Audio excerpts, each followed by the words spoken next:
Salman Rushdie, winner of the Booker in 1981 and the Booker of Bookers twice later, creator of several literary novels, essays, fables, short stories, satires, deftly combining magic realism with historical fiction, and with a habit of holding up a mirror to individuals, societies, and countries, nudging us all towards hope in the anything can happen age.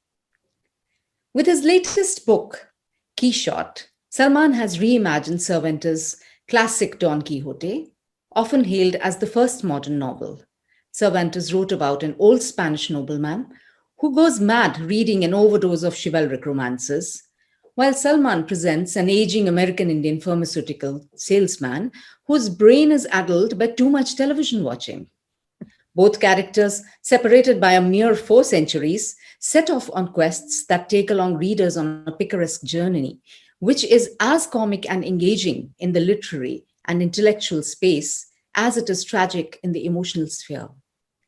If Cervantes wrote Don Quixote to satirize the culture of his time, let us hear from Salman himself what his Quixotte's quest is. So nice. I mean, I have not had a chance to speak with an Indian audience for several years now, so I'm very happy to do it. Yes, and it's wonderful that you chose our platform to do that. We are delighted because of that. So I'd like to really start off, Salman, by asking you about, the importance of stories, how the story is actually the central character in all your books. And perhaps the one thing that binds all your books and is the central motive for them all. So you've always said that we all have stories, all of us have stories, and that discussion of those stories and questioning of those stories is very important.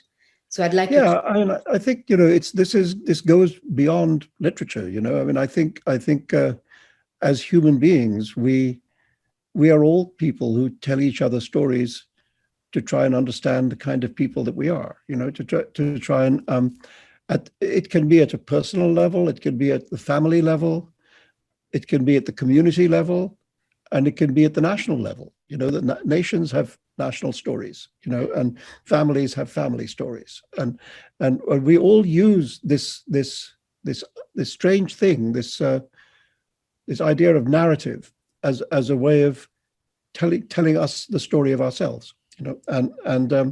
So it's a more fundamental human need than just something that writers do.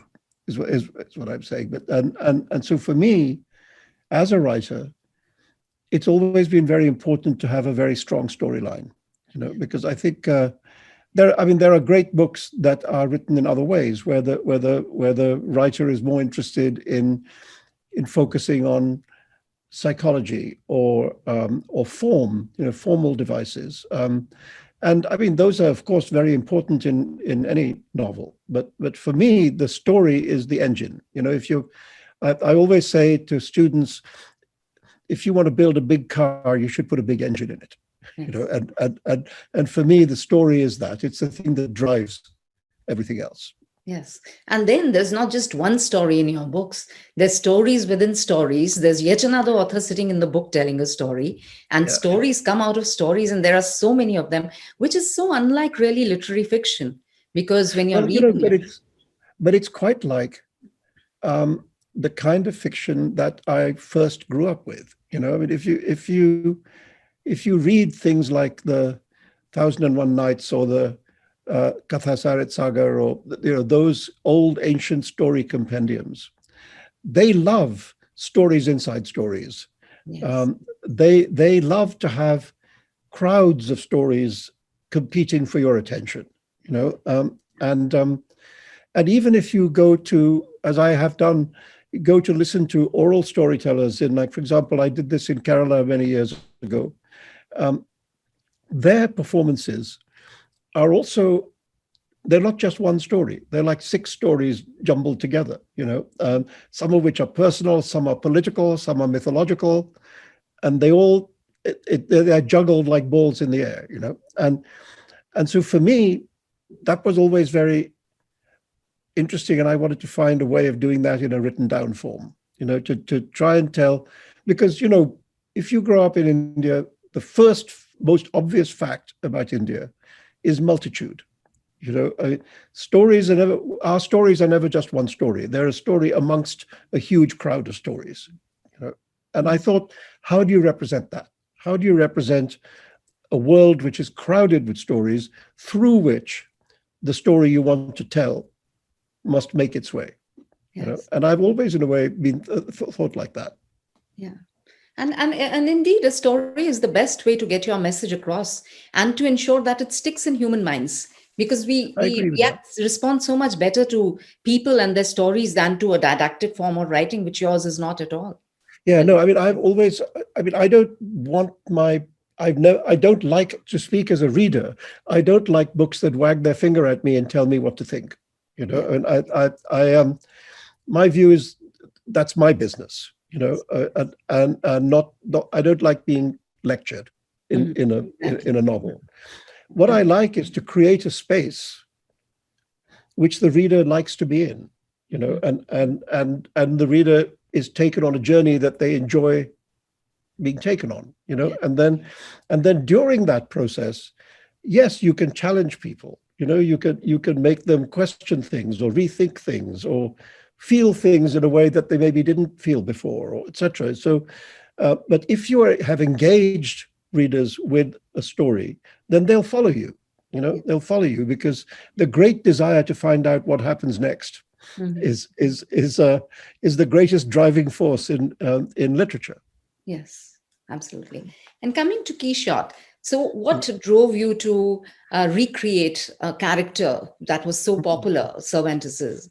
Well, strangely, the Don Quixote aspect of the book arrived in quite relatively late in the planning.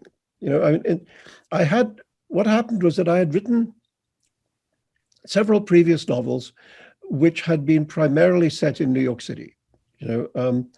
Fury, 2 Years, 8 Months, 28 Nights, Golden House. They're all primarily not 100%, but primarily New York novels. And even while I was writing the last book, when I was writing The Golden House, I was telling myself that next time you have to try to have a slightly bigger canvas. You have to leave town and look at the country in a larger way, the United States. And what I felt is, now that I've lived here for, it's now almost 21 years, I felt that I was ready to embark on a kind of panoramic novel, a novel which tried to look at the society in a very broad way, and not just limited to Manhattan Island, and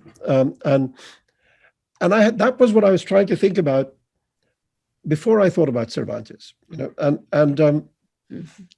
and then, just by kind of one of those happy coincidences, about 5 years ago, I guess, somebody asked me to write, because there was a double anniversary of Cervantes and Shakespeare about 5 years ago. And somebody asked me to write a piece comparing and contrasting these two geniuses, and so I read Don Quixote again after many, many years, and I suddenly thought, well, this could help me, that this crazy old fool and his sidekick, could give me the basis or the origin point of my characters who will take my journey, and so I mean, I also have a crazy old fool, but the other book that really brought the book together for me, which is not mentioned so much in when people talk about this novel of mine, is Voltaire's novel Candide, because Candide is also a novel about a kind of innocent, foolish young man who's traveling through a world which is going through all kinds of upheavals and is a kind of dark time, not unlike our own. And the interesting thing, the subtitle of Voltaire's novel Candide is optimism. It's called Candide or Optimism, and one of the characteristics of Candide is that he is ludicrously optimistic. He believes he lives in the best of all possible worlds, even though the world is full of catastrophe. And I thought, I want that quality for my character. Okay. I want him to be absurdly hopeful, Mm. you know, and when he meets people, he meets them believing the best of them, even when they're horrible old racists. You know, he treats them courteously and as if they can meet, as if the best of themselves can meet. You know, and I thought to have somebody like that who is very hopeful, very positive, and propelled that character across a country which is certainly until very recently has not been going through the most hopeful period. You know, that the contrast of those things would be interesting and valuable. You know, so the book came together by these kind of steps. Mm. You know, and I mean, the other book that was very helpful in thinking about it is Pinocchio, because actually my Sancho Panza is not like Cervantes' Sancho, Yes. and has more in common with Pinocchio, who is the little you know, the father doesn't have a child and is desperate to have a child and makes this puppet that then comes to life. You know, and that's not so unlike the way in which my Quichotte, Yeah. who has his desperate need for a child, Wishes creates on a child star. out of his imagination. You know, Yes. and so yeah, there's a lot of books. Thinking about a lot of books that gradually came together to create this book.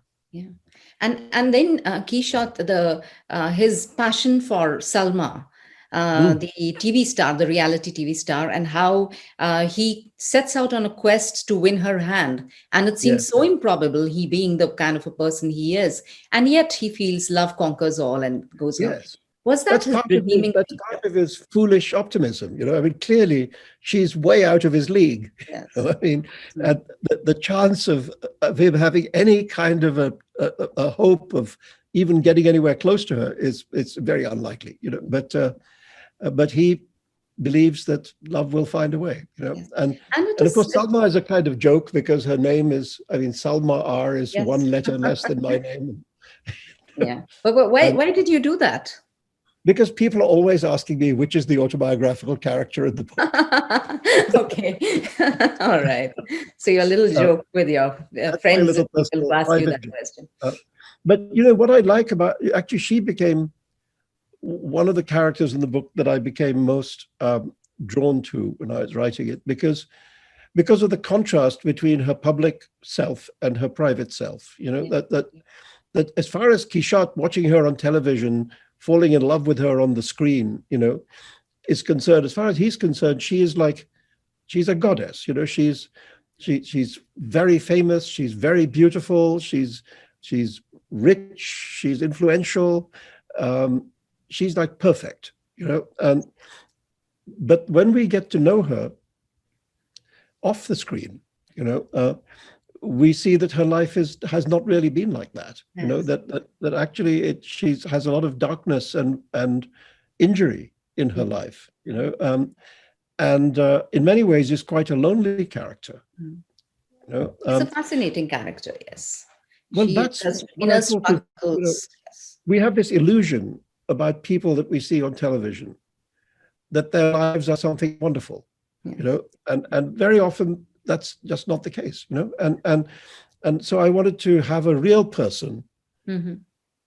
who is portrayed as a real human being, as well as the fantasy woman that's in Quixotte's mind, you know, Yeah. yeah, I became very fond of her. Yeah, yes, I can make that out Mm. because any reader can, because of the way she's drawn out, the reader also falls for her. Her and sister, your character in London, she's also Yeah. beautifully drawn out. Some Yeah, of you the know, best I'm so scenes in the happy. book are there.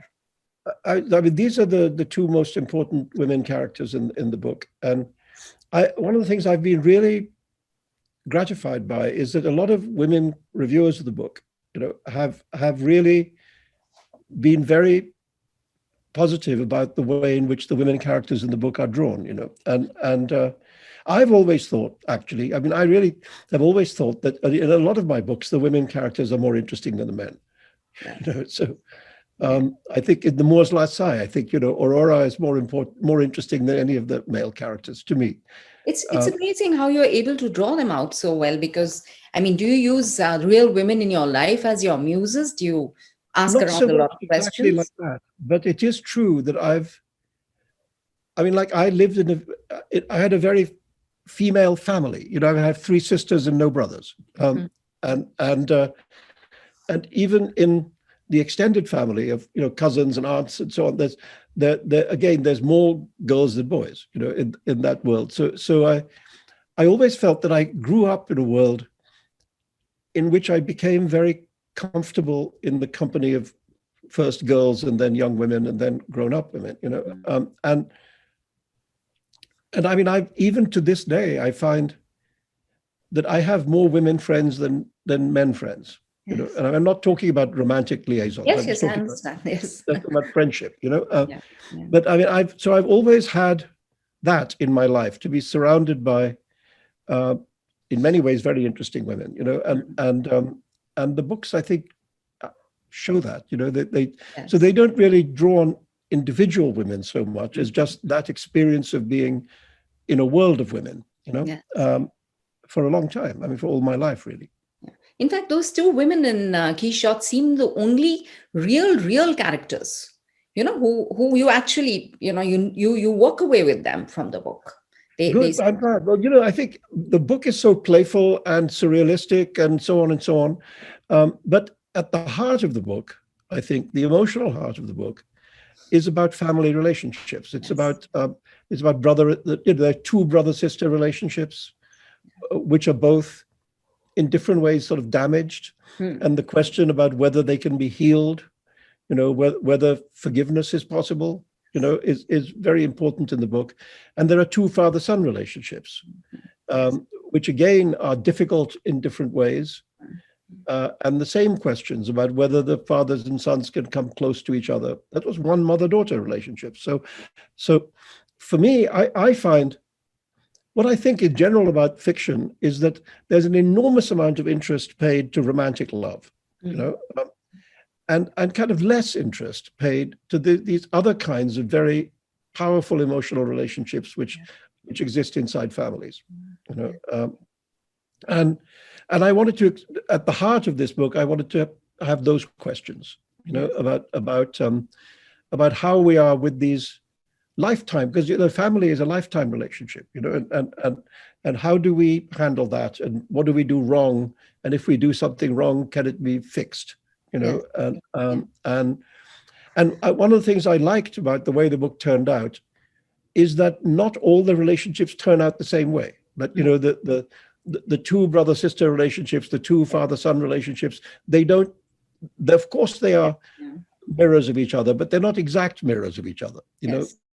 Some of them go better than others. They have the same issues and the same problems, but the resolution is so different in both cases. And in fact, some of the most beautiful passages for me is brother and sister in London, you know, and when they try to, the high emotions at that time when they're trying to work out their relationship, and the forgiveness, talk about forgiveness, about love, about family.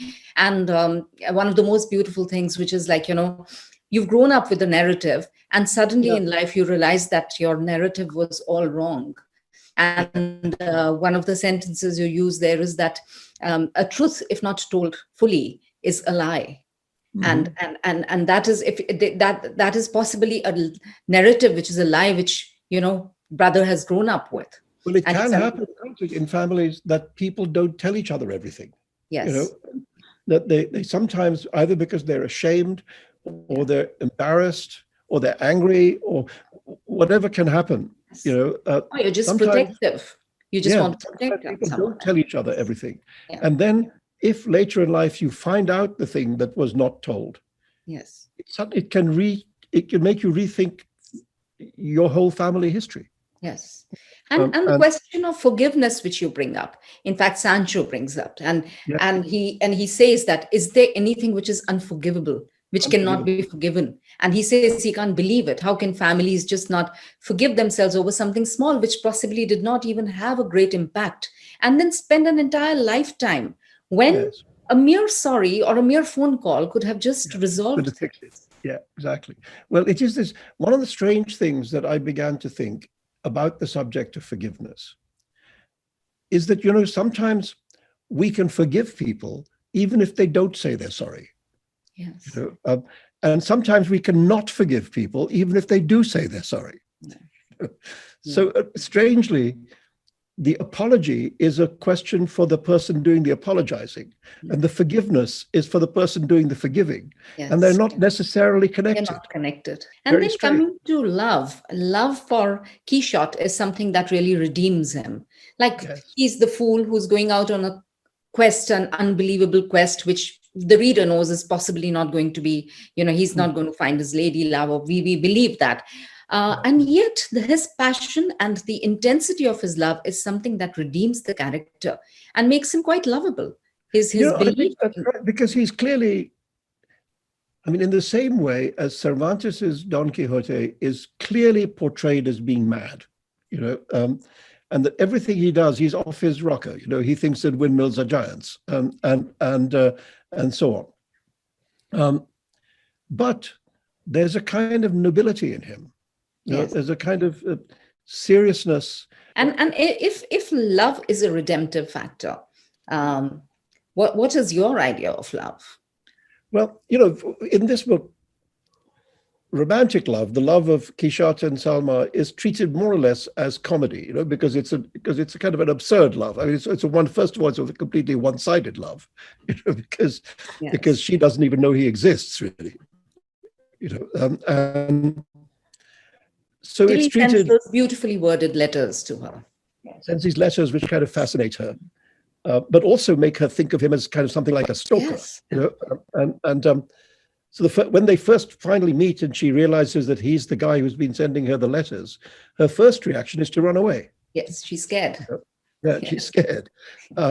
So the love is, whether you can really call that love, he does, but whether we can really call that love is questionable. I think that romantic love is a kind of redemptive thing. It makes you feel better about yourself. It makes you feel better about your place in the world, and all these things. And sadly, it doesn't always last. And so I think we mix up things. We have this idea of love, of romantic love on the one hand, and on the other hand, you have this idea of an enduring relationship. And the two things are not necessarily the same thing. Yes. And in fact, maybe they're quite the opposite, because and yet sort of love socially comes with an expiry date. And yet in most societies, the idea of romantic love has been connected to something which should endure a lifetime, and sometimes it does, and those are lucky people, and sometimes it doesn't. In my case, sometimes it hasn't. So do you really not believe in the institution of marriage, as you're known to have said? Well, I've done it a lot. Yes, 4 times. So I must at some level believe in it. I don't know. I think never say never. All right. Yes, that's the spirit. Okay. So going back to our book, and going back to Quichotte and his travels, and then comes in Sancho, and he's very different from the original Sancho, as we said earlier. And his purpose in life is to become human, and his purpose in life is to get a grasp on reality. Quixotte's purpose in life is love, like we said, and the author within the book, the one who's writing the Quichotte story, brother, his purpose in life, he feels that there's no other purpose left except to complete this book. Must we all have a purpose as well defined as these three have in their life? Because all three feel that after that, that's the end of the world. I think most of us don't. Most of us, truthfully, don't have such a driving, clear purpose. Fortunate ones, I think, do, because there's something clarifying in life when you think, this is who I am, and this is what I want to do, and this is where I want to go. I think people who feel like that have a kind of clarity. But many people don't. Many people are just getting through the days, doing the best they can, and making their lives as a purpose and a passion. Really, it elevates you. It elevates you above others. Yeah, I mean, I think I was lucky in that from quite an early age, I was quite clear that I wanted to try to write, and it was always the thing, that I wanted to do. I sort of didn't have a plan B. So Okay. if it didn't work out, I thought, I had no idea what I would do. You didn't have an option. You had to do it. Yes. Yeah, and it wasn't overnight for me. I mean, it took me a long time, and I left university in 1968, and Midnight Children was published in 1981. Mm-hmm. So that's how long it took me. I mean, there was one book along the You way, had a book which before that, yes. there was one book along the way, but it didn't make that much of an impression. But Mhm. I've always thought that I was fortunate in that I had that sense of a driving purpose that just kept me going in that direction, And I think they do in the novel. They do have, the characters do have that, and for Sancho, what interested me is that, one of the themes of the novel is, if you like, a kind of breakdown of reality, the way in which now, as people say, we live in a kind of post-factual world, that it's people find it very difficult to distinguish between truth and lies because there are so many lies around us all the time, and not just political lies. I mean, internet lies, etc. Yeah. And so in this world where truth and lies are so confused, through which the characters must move, oddly, the most fictional character in the book, which is Sancho, who is the character invented by another fictional character, Yes.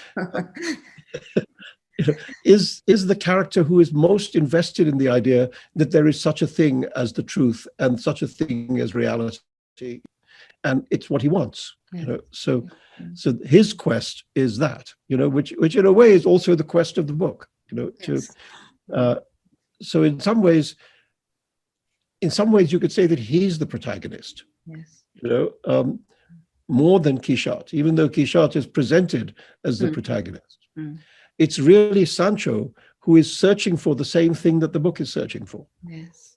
Which It's is interesting what the way you talk about your characters and the way you talk about the book, almost as if it found you rather than you wrote it, because you're talking well, about the it, characters like he becomes this and he made this. Is that how you write your books, all your books? well, it more and more. Yeah, I mean, I think first of all, I think a lot of writers will say this, that once a book is properly alive in your imagination, the characters very often will show you things about themselves that you hadn't suspected, and I think a lot of writers would say that. But for me, a thing has changed, which is that when I started out, I really needed a very detailed plan. I really needed, a lot of architecture.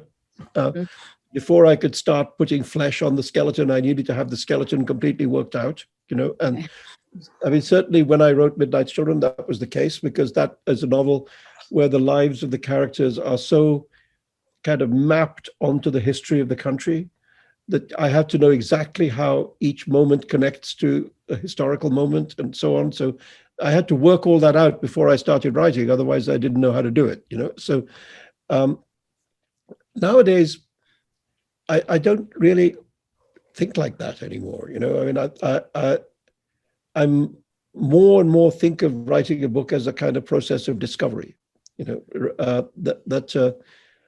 the book reveals itself first to me, Mm. and then I can reveal it to you, if you like, Um, and I think of this as the difference really between like classical Western composition, like symphonies, where everything is written down, um, and with other kinds of music like the rag or like jazz, where Mhm. yes, there is a structure, but within that structure, there's a lot of room for Spontaneity. improvisation, Yeah. and for discovery, Yes.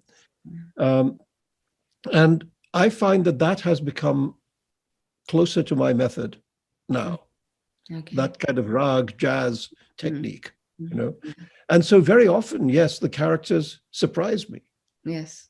Uh, and and then I think, oh, then what you have to retain is a kind of critical intelligence.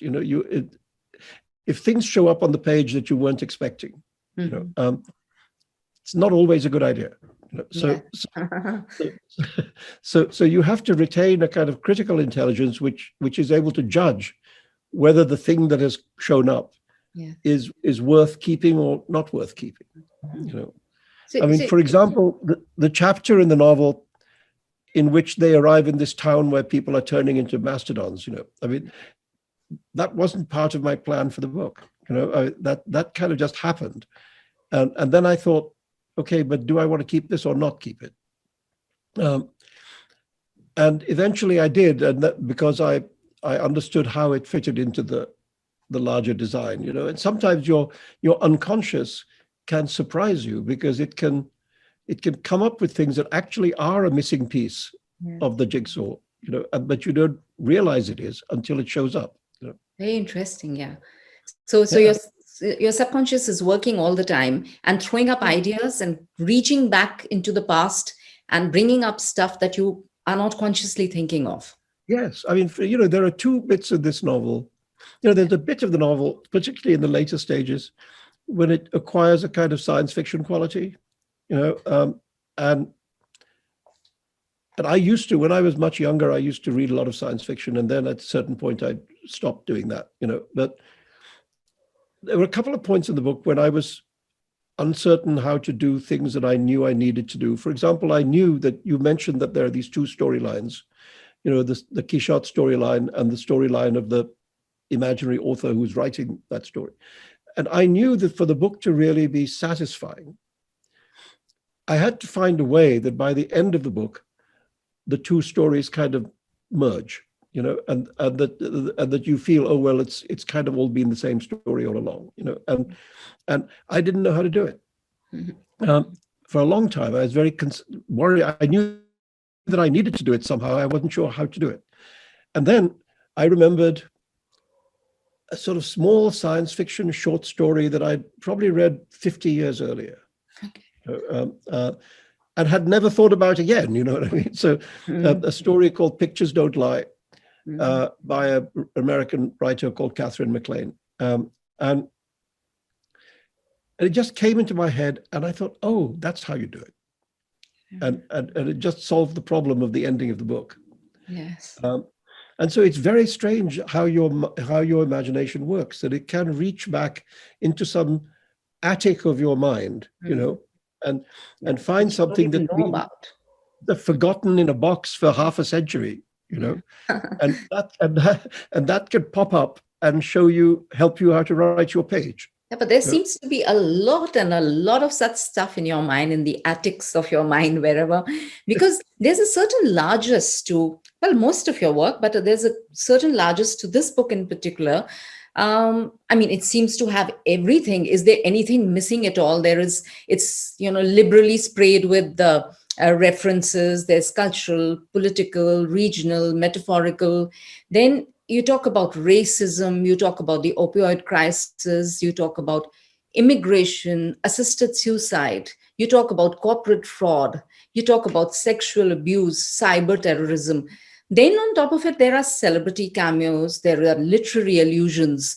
It's on the whole a pretty complicated book if you really look at it that way. And several times you have to Google, several times you have to figure out who's who and who's what. Is the structure of the book and all these allusions deliberately put in there to reflect the complicated reality? I'm afraid this is just the garbage in my head, and I mean, as we go back to what we were saying at the beginning, the thing that makes it work is that if there's a strong storyline pulling you through, yes, then everything hangs off that, Yeah. and it's easy for the reader to accept it. But sorry. from the beginning, I've really, as a reader, I have loved those books which try to take a very generous helping of the world, which try and take big armfuls of the world and pull them into the book, And I've always thought that there's two ways to write really well. One is that, and the other is the exact opposite, to try to take just one tiny, beautiful strand, and to write about that, and they're both equally good, But the question is to understand what is your own temperament, and my temperament has always been this kind of everything book. To take the armfuls and Yeah, bring them. the armful book. Yeah. Yes. And, Yeah, no, which but Henry James reading called, it, reading a book like that is, it's at the end of it, you feel educated. You feel like, you feel it's really been worth it to go through it. And even if you have to several times Google and several times figure but out. for me too, because I always feel, I like to feel that when I finish, because you spend several years writing a book, and I always like to feel that at the end of the book, I know some things I didn't know at the beginning of the book. Yes. You know, Yes, exactly. which Like does even a that, day, if you know something at the end of the day you didn't know at the beginning, it's such a rewarding experience. For a exactly. So book, it I must feel be. that the books are discoveries for me too. Yes. I feel at the every time I've written a book, I feel at the end of it that I've learned something by doing it. Yes. You know, Yeah. The which can be student. something about myself, or it can be something about the world, or somewhere in between. So the writing of the book helps you learn about yourself as well. Yes, yeah. I mean, because I think writing serious literature is you have to go very, very deep uh, inside yourself, in order to find the book. Uh, you have to examine and know yourself Mhm. really quite deeply, because otherwise what you're writing sounds kind of phony. I think all good writers have a pretty clear sense of where they're writing from. What is the self from which the work is coming. Yeah. And if you have that sense, that comes back to, we were talking about purpose. This is another way in which you could achieve a kind of clarity. If you have examined yourself well enough. I mean, I always feel I don't need therapists. I don't need psychiatrists, because I do it myself every day of my life. So It is like a meditation, really. yes, It is it is something meditation, like that. It writing is it. something like that. Is, Yes, is, is this the room where you sit and write your books, Salman? that's it there. Wow. Okay. So in a way, I'm glad we are doing this digitally, because we get to peep right into your room We where get all to that see, magic which I happens. normally never let journalists come in here, but now Yes. But here I'm you here, all are. right here inside your room. That's amazing. And what about the process of writing for you? When you actually do your writing, like, do you have certain timings in the day when you Yeah, write? I mean, I do it more or less like an office job. I mean, I'm not very good early in the morning. I know writers who get up at 5 a.m. and by 12 noon they've done their day's work, Yes. and then they can have the afternoon off to do whatever they want to do. Yeah. I that's not been my way. I mean, I'm if I get up early and I try and write, I always throw it away. It's just Okay. always not good. Yeah. I'm better at night. Sometimes I can work quite late at night. Mhm. But it depends what stage of the book I'm in. When you're starting a book, the hardest thing of all is to make something out of nothing. So But do you sit down with nothing when you start writing, or you already have an idea? The no, I book. mean, obviously, I don't start writing until I've done quite a lot of thinking. And so I have something. I don't have all of it, but I have enough of it to start. Mhm. And yeah. So, but in the earlier stages, I find that 3 or 4 hours a day, you're exhausted. Really, you find you're not really writing well anymore. You're just typing. But when I get to the later stages of a book, when I'm revising and finishing a book, then I can work very, very long hours. Then I can work like 12 hours a day, more than that sometimes even. And just stay inside the book. And write, sleep, Mhm. uh, like that. Eat occasionally. Mhm. But yeah, so it depends on the stage in the book. But on the whole, I just, I mean, where are we? I mean, I usually start work by about 10 o'clock in the morning, and I do kind of a day's work, like anybody going to work. Okay. And I have no tricks really. Actually I do. I have one trick, which is I think that it's always been my theory that each day we wake up with a little bit of creative energy for that day, and it's possible to waste that. If you make phone calls or answer emails or pay bills or write letters or whatever, then it's gone. Hmm. So my view is always do the writing first, and everything else can wait. That is indeed a very helpful tip. Doesn't matter how urgent how unpaid your bills are or how urgent the phone calls are, they can wait. You do the work first, then you attend to everything else. I mean, I've always done that. The first thing I do in the day is to try and write something. Yeah. And when you have said earlier that you really don't believe in, following a certain genre for your book or sticking to it. But having said that, your book is full of different types of genres. So there's magic realism, there is metafictional, the metafictional trick of a story within a story. Your book travels from picaresque to spy fiction to absurd to reality to real emotional family drama. So many things in one book. Did you mean this novel as a homage to different literary stalwarts and styles, maybe?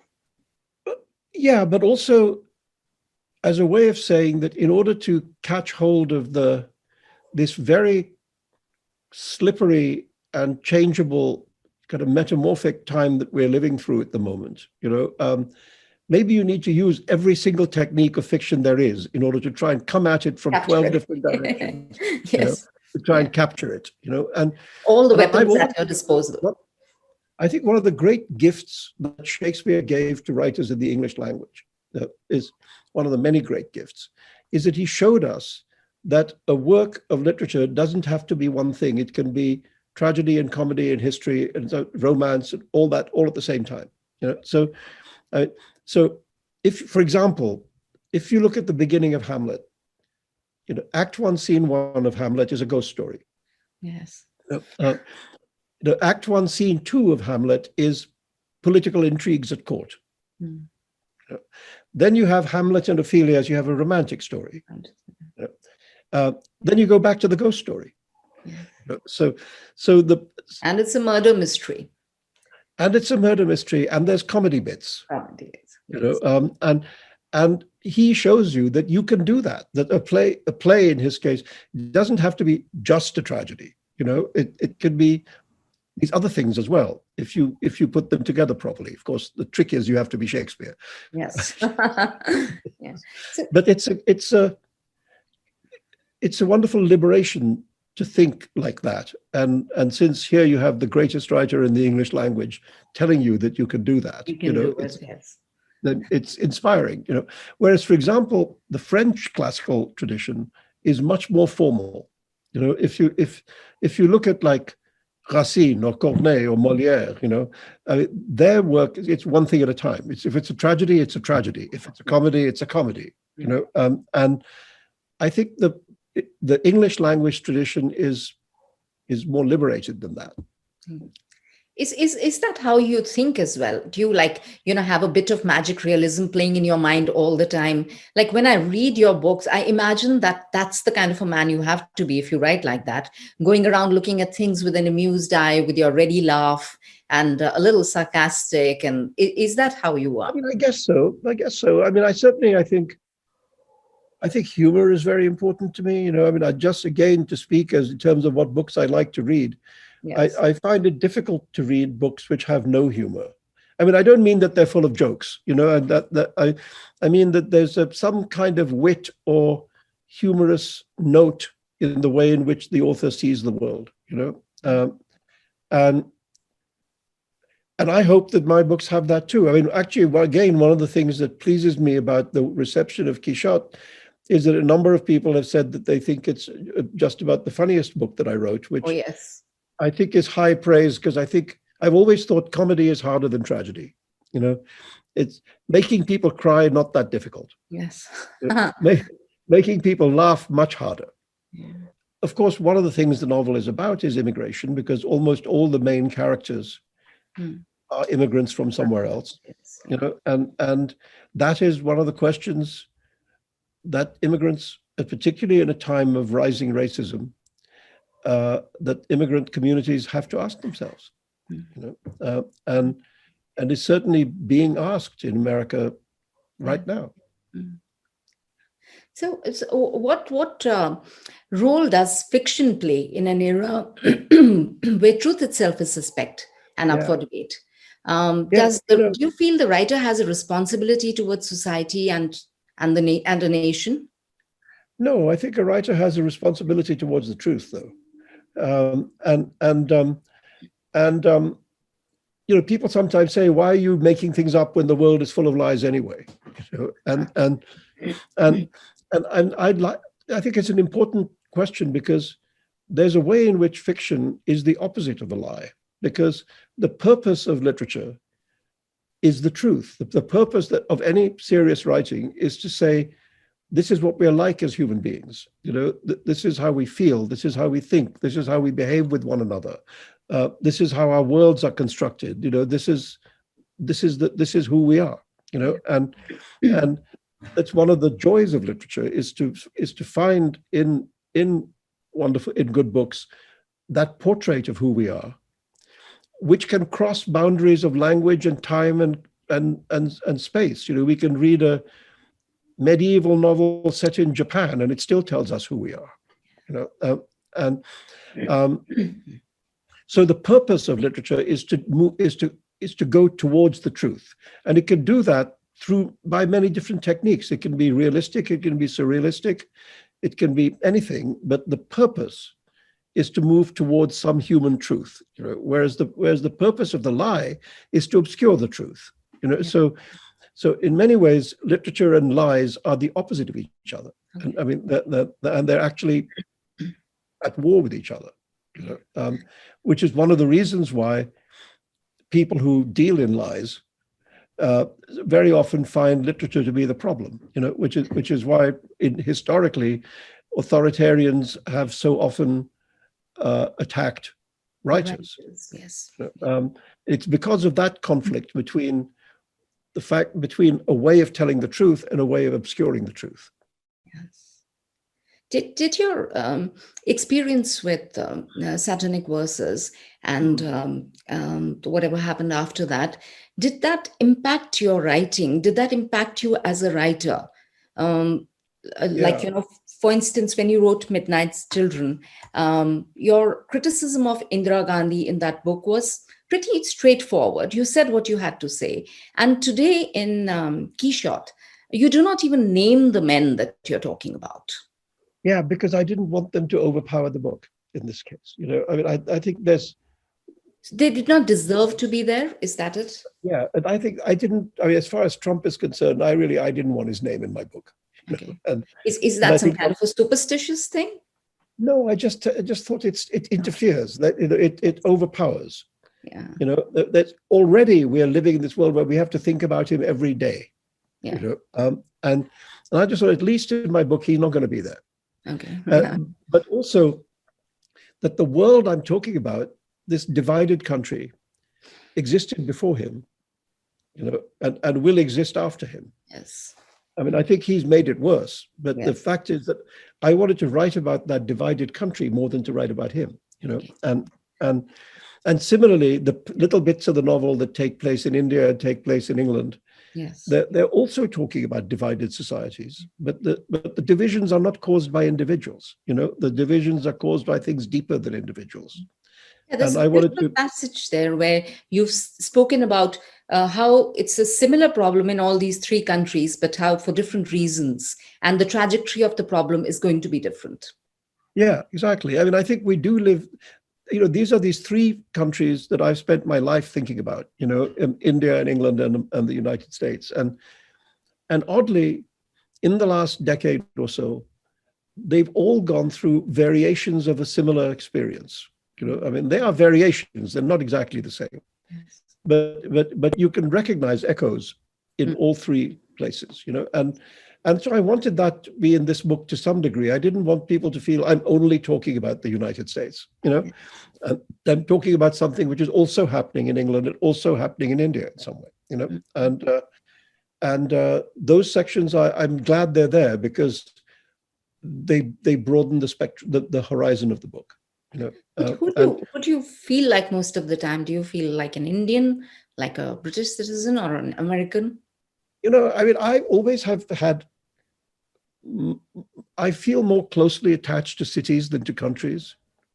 So I feel like a Bombay boy. But I've always thought that.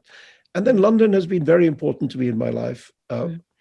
And New York, I feel very at home here. I mean, I don't feel at home, and there's a lot of the United States I don't feel at home in. But New York City, yes. So I think of myself as some kind of product of these three cities. Yes. Which I still call Bombay. Bombay is something you keep going back to. And in this book in particular, you place two of your characters in the same area in Bombay where you stayed. Yes, I know. And what's strange is that in Midnight's Children, Salim's house and all that, the neighborhood where he grows up is also based on the neighborhood where I grew up, but I fictionalized it. I changed all the names of everything, and this time round, I thought I'm not going to change the names. Why change the names? So I actually put these two characters, one invented by the other, both come from the same little group of houses in Breach Candy, which is also where I grew up. So that was, it was a way of making the book very personal. And actually, Salma at one point is living in that neighborhood as well. Yeah. When were you last in Mumbai or Bombay, as you persist in calling it? It's a long time now. It's 7 years. I mean, I came there when the film of Midnight's Children was opening, and Deepa Mehta and I came together to travel around and show the movie and talk about it. And then there's been a time you came again after COVID. Of course. I agree. I mean that sometimes it's made quite difficult for me to come to India. Yes. And that can be off-putting. Yes. And sometimes that's because of religious objections, and sometimes it's because of being engulfed in a kind of security operation that makes it actually impossible for me to be there, really. I mean, you can't go and have a coffee with your friends on Colaba Causeway if you're accompanied by like an army of men with guns. And so I don't know. It just became difficult for me, and it's sad because it matters a lot to me. Yes, and you remember it with such fondness and nostalgia, and you would like. I'll be back. I'm sure you will. I'm sure you will. Let the world open up a little bit. Yes. So when like you spoke about going out for coffee with a friend and being recognized by people and having those guards around you, but even when you don't have the guards around you, anywhere in the world, wherever you go out for a coffee or for a walk or something, there must be a lot of people who just come up to you, talk about your work, your books, and tell me one interesting incident from there.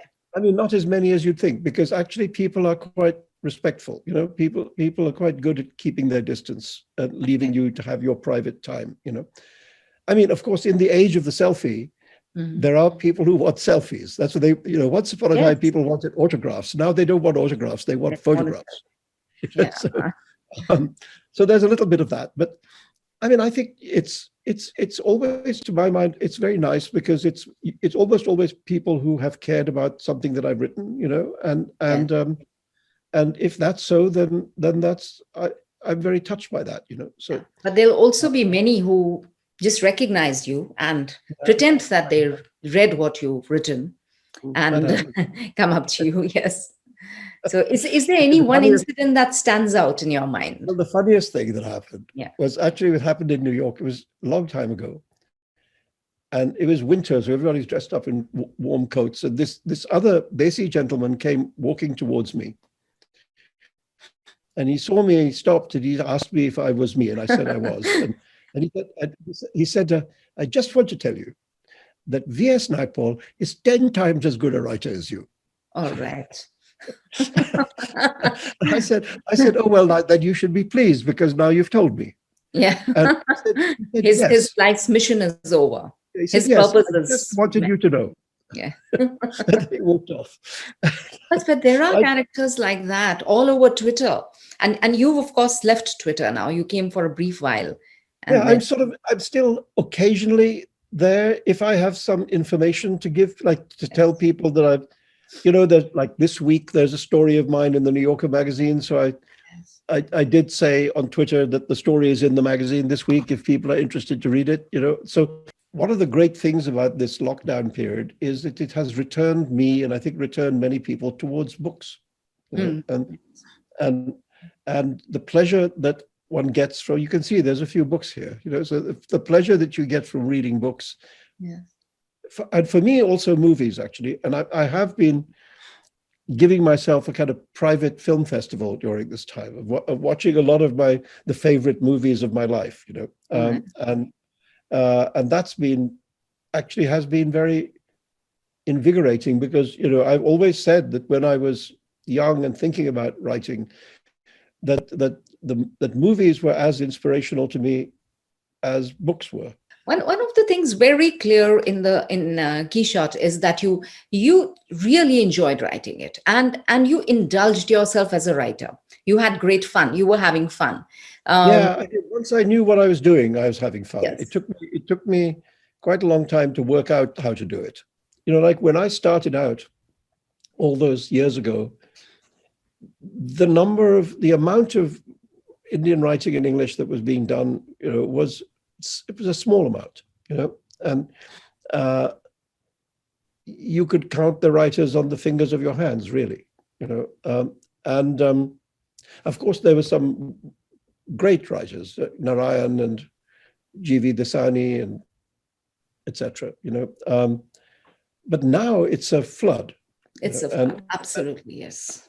And the good thing about that is that the writing that is being done in every possible style and genre and form. So that it's a very rich, varied literature now. It's not like narrow spectrum. It's very broad spectrum, and I think that's very healthy. Because when I was writing Midnight Children all that time ago, I wasn't sure that Indian writing in English would necessarily survive in any way. I thought that after all, there are so many other languages to write in, and it may be that the Indian writing in English that's being done is kind of like the end of a tradition rather than the beginning of it, and well, that was wrong, because it's obviously turned out to be very flourishing.